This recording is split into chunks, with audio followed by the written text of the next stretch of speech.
अस्सलाम वालेकुम दोस्तों, आज की इस वीडियो में मैं आपको बताऊंगा कि आप अपनी वाईफाई का पासवर्ड किस तरह हाइड कर सकते हैं और साथ में वाईफाई का नेटवर्क भी। इस 2 मिनट की वीडियो में मैं आपको सारा तफसील से बता सकता हूं।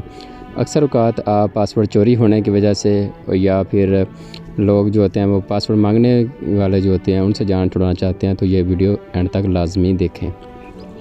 अभी सबसे पहले आपने क्या करना है, आप जो रूटर इस्तेमाल कर रहे हैं, मॉडेम इस्तेमाल कर रहे हैं टिंडा का या कोई भी डिवाइस का, उसको मतलब उसका लॉगिन करना है आपने। क्रोम में जाए, क्रोम में जाके जैसे मेरे पास अभी टिंडा की डिवाइस है, अभी मैं उसको लॉगिन करूँगा। ये देखें, अभी मैं इसको लॉगिन कर रहा हूँ। ये मेरे जो टिंडा डिवाइस है उसकी जो सेटिंग है ना वो ओपन हो गई है, आपके सामने आ गई है।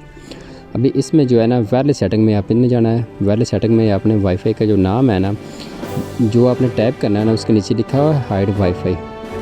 इधर आपने क्लिक कर देना है। वाईफाई नेम जो है ना ये बिल्कुल आपने एक्यूरेट लिखना है ताकि इसमें गलती ना हो। और उसके बाद जो सिक्योरिटी मोड है इसमें आपने WPA और यानी मिक्स में आपने सेलेक्ट कर देना है। और साथ में जो है ना वाईफाई पासवर्ड वो भी आपने टैप कर देना है। ठीक हो गया। इसको इस तरह टैप करने के बाद आपने सेव कर देना है। जो ही आप सेव करेंगे तो जो आपका वाईफाई का नेटवर्क है, नेम, वो सब कुछ हाइड हो जाएगा। ये भी देखें, मैंने इसको इस तरह हाइड किया। अभी मेरे ये लॉगिन है, इसको आपने कर देना इधर से फॉरगेट। ये जो नीचे मेरे मोबाइल नंबर पे शो हो रहा है ना, ये मैंने उधर लगाया था। अभी इसको मैंने फॉरगेट कर दिया। इसके नीचे जो है ना आपने अब जब लॉगिन करना है जिसके मोबाइल पे भी, वहाँ पर आपने ऐड नेटवर्क में जाना है।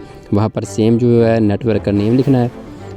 ये नेटवर्क नेम मैंने लिख दिया, साथ में सिक्योरिटी है, इसमें डबल पे क्लिक कर दिया और साथ में वही पासवर्ड जो मैंने उधर लिखा था वो इधर टैप कर दिया और इस तरह वाईफाई का जो है ना वो कनेक्ट हो जाएगी।